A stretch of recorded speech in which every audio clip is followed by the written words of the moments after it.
What's up, guys? Nethervvoid here with more World of Tanks daily subscriber replays for you, and today I've got a pretty cool replay from Deadkill02 with his buddy Smithy Smithson. Smithy Smithson? Was he trying to do like Smitty Working Man Jensen or whatever from SpongeBob? That was, I don't know. If you have kids, you know what I'm talking about. Anyway, he's in his T20 here. Awesome tier 7 heavy or medium tank. It's funny, this is again one of those mediums where it doesn't seem like it should be a good tank. Like, there's really nothing about the T20 that's very good. Everything's fairly average. But I think as an overall package, it's a good tank. I always had good success with it. I think the main thing really for me was the pen not being up to snuff. Yeah, like 160 pen. Pretty low. I mean, not too low that you can't do anything, because mediums are kind of supposed to be flanking. So it's not, you know, it's not like you're can't do anything, but 160 pen is really not going to cut it when you're getting into tier 7. People are getting pretty good armor at this point, and 160 is really not enough. It's more of a tier 6 pen, but it's still an overall great tank. It still has good gun depression, a nice reload rate. It's still a good tank. Its mobility is alright, could use with a little bit better engine. But other than that, it's still a good tank. Again, for some reason, I do really well in it. I think a lot of it comes down to its awesome gun depression. The American gun depression is just like an insane advantage over a lot of other tanks. Because obviously, and they're really starting off with not doing a great job. Again, not every replay I show is just going to be Unicum level game. It would be nice to have that, but not getting that many replays and not being able to see that many replays where I can just cherry pick, you know, those kind of games, because you can't know just from stats. You have to actually watch the replays, every replay through the whole thing. It's mainly about being entertaining, and there's a couple cool things he's going to do that kind of shows some entertainment value. And it's also those times where, you know, like you saw in the E50 video, the guy goes up against 4 tanks and survives and wins, and a lot of it was because the enemy team was stupid, you know, and he had skill as well, but the point is it was entertaining. So it doesn't have to be just perfect Unicum play. Besides, I think that would not ostracize, but it would cut a lot of people out of the replay ability to submit replays, right? I mean, Unicums are by definition less than 1% of the populace, and so if I'm only accepting replays from less than 1% of the populace, that cuts out, obviously, pretty much everybody else. Anyway, takes care of the T29 with some help with from friendlies over there. That guy was really going to be a thorn in these guys' side. In fact, I'm surprised he didn't try to hide in the city a little bit better so he could take these guys out on the hill. But it is what it is. I would have been focusing on these guys on the hill. So these guys on the hill, not going to be having a great time against just kind of sitting up here in the open. That's their problem right now, sitting up in the open while Deadkill and his team are using their gun depression and the hill right here to pop shots off at him. And the reason this gun depression is such an insane advantage is because you can't shoot through a hill. A hill has 1 billion armor, right? A shell's not going through the dirt. So there, Tiger 1 gets taken out. All the tanks appear dead. Pretty awesome. Now, they've got a lot of their firepower. That's a great place for a Tiger. I would not sit on the ridge like that, but sitting back and sniping with a Tiger in the beginning of the game is, you know, not a horrible idea. I think its positioning is not very good, but, you know, it could be better. But that's generally what I like to do with my Tiger 1 as well at the beginning of the game. I don't know, maybe if I was top tier, I'd probably be more aggressive than that guy, but, you know, whatever. But yeah, sitting on the top of the ridge is not a good idea because you're not hiding any of your armor. But anyway, using that gun depression to really wreck people, and that's why American tanks have such a huge advantage over other tanks. If you can find a good hill, and especially if you have the turret armor that a lot of American tanks have, you're going to be wrecking people. So they put most of their good tanks on the hill there, but look, the whole left flank is dead.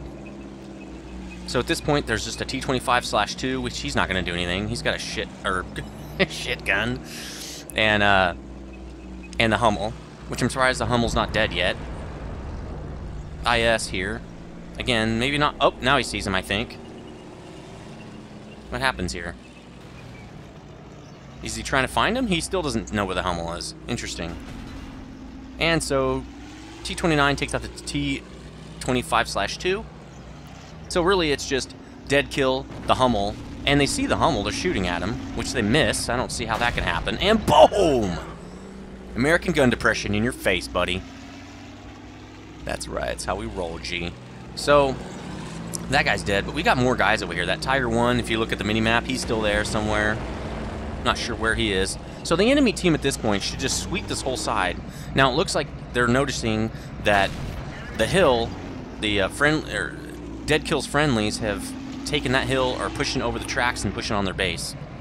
What I would have done, if I was the enemy team, is sweep through, kill the Hummel, and then go back to base. And then obviously they've got to know that Dead Kill's here, because the IS spotted them. So if they have this mini-map function, they know that Dead Kill's here.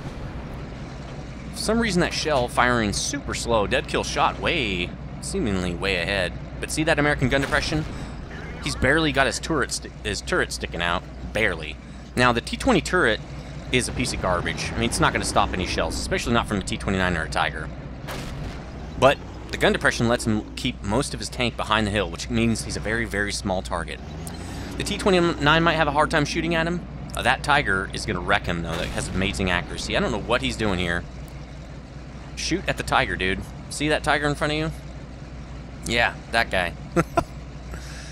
So, he's defending base, which was the good move there. You have to have somebody back here to at least pop these guys and make sure they don't cap.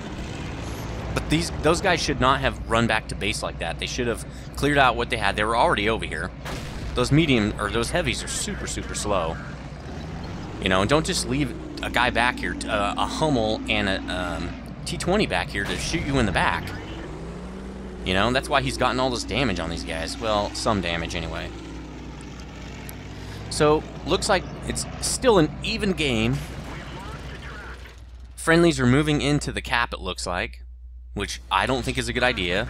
T-29 almost in the cap right here, way out in the open. It's going to get juiced, basically. So, the Tiger's moving back as well. Everybody's moving back to base. I think that was a bad idea, because they could have had Dead Kill killed and also that Hummel. That Hummel is going to eat their lunch, man. It's just not a good idea. So, Dead Kill moving back because there's nobody else to shoot at. Everybody ran away. Nobody's going for the friendly cap, the Dead Kill's friendly cap. And here we go, KV3 in the back of the turret, and he gets taken out by somebody else, T-29. So it looks like KV3 destroys the IS, though. Again, pretty even match still, 3 tanks. Tiger 1 has tons of hit points. And here it is, Dead Kill. You didn't handle Dead Kill, now he's in your face again. And Dead Kill going back to base, gonna go around. What's he gonna do? Oh, shoot through the tracks here? Good idea. Look at this. Clean shots at the side turret with that crazy American gun depression. And using the side-to-side motion here to get in and out of the... boom! And the Tiger 1 goes down. Now we got Luke's in the base, but he's not an idiot. He's not gonna stay there. He's going after the Hummel. Because that's what light tanks are supposed to do.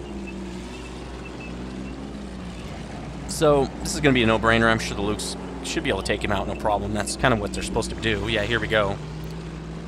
And Dead Kill actually could get killed by this Lukes if the Lukes has gold, because Dead Kill's armor is pretty crap. He misses. Unfortunate. At this point, I probably just would have locked onto him with a right-click, since that guy's moving so fast. And boom, there we go. Nice shot. He could have been dead, though, right there. You know, people were saying only noobs do the lock-on, someone was saying. That is not true. You can do the lock-on on any tank that has really poor armor, especially the ones that move fast, like these light tanks, and generally you're going to hit them almost every time, unless they're going so lateral that you shoot behind them at that point. But it's especially if you're a light tank, locking onto an arty and then circle strafing them is the way to go. Almost every shot's going to go through, and then you don't have to worry as much about being aiming when you're trying to circle someone like that. It's a very good tactic. A lot of people do it. So, if you have a light tank, scout, and you're hunting arty like that, do the right-click lock-on thing. It works very well. I mean, you're going to get some troll shots where, like, I don't know, the track absorbs the shell, but it's much better than missing completely. And trust me, it's really hard to keep your aim when you're also trying to circle someone like that. Because when you lock onto somebody, you can use your full 100% of your brain power just on making sure you're circling properly. So anyway, dead kill, doing some really good. He basically back here, you can spot people coming off that hill or coming anywhere on this side of the map, and they can't see you. And so that's why he's doing this, I think. Maybe he thinks the T-29 will come city. If I were the T-29, I'd probably go all the way down the 1 line, because it's really hard to get flanked right there, and you can use your turret armor, I think, to your advantage, and do a little bit of angled armor there, and probably not have too many possibilities for pen. So the T-29 was on the left side of the map, but he was at the entrance there. He was right at the tracks there where you can cross over and go into the city. So it's really, he could be anywhere. Oh, he's capping because he's a noob. But, you know, he just wants to pull dead kill out and say, hey, come to me, buddy. Come to me. I'm big and beefy. I don't know how many hit points this guy has, but it must be a lot for him to want to go toe-to-toe with dead kill here. Like sitting out in the open like that. So, oh yeah, 700 hit points. So I think it's still going to be, I mean, there's still the advantages with the T-29 if he can get shots on target, because what dead kill's going to do is use that hill, I'm sure, and only poke out a small amount of his turret. So I don't know. T-29 not really known for its accuracy. It doesn't have bad accuracy. It's just not a Tiger 1. You know, the gun is not, that's not that accurate at all. A couple wrecks up on the hill. This should be nice cover if he can get a spot, and it shouldn't be too hard because that cap is right out in the open, really nowhere to hide. So, wow, he pulls up really exposed here. I probably would not have done that, but he corrects it and pulls up behind this wreck, which is a good idea. There he is. I would have loaded HE, I think, at this point, because there's only 25 seconds left, and I'd be loading HE right here. He decides not to load HE. Now, if the friendly would have just sat there, he probably would have been okay, since he didn't load HE, but no, he gives him his side armor and gets some damage. Dead kill resets the cap. Now he's got his front lower plate just totally exposed, but dead kill hits the top plate. Dead kill has plenty of time to kill this guy. That's too high, buddy. But he gets the hit anyway at the apex. That's, I don't know, man. That's taking your chances right there. So, he's waiting for his reload. I don't know what he's thinking. Maybe he's thinking he'll relocate so the T-29 doesn't know where he's going to pop up. It's not a bad idea. If I was the T-29, I don't know what I'd do in this situation, because if you try to crawl up to dead kill, he's going to come down that hill, and he's going to circle you. Because he's going to have the momentum from coming down the hill. Although he would have to take one shot in the face, and you could probably get one shot off with that T-29. I don't know. I probably would approach, because 242, I think the shell on that T-29 is 300 damage approximately. So yeah, he's one shot from death. I would just approach. You're going to get at least one shot at him when he's coming over the hill. And boom! See what I'm saying? One shot from death. Dead kill does not get the win for the enemy team, or for the friendly team here. But great game anyway.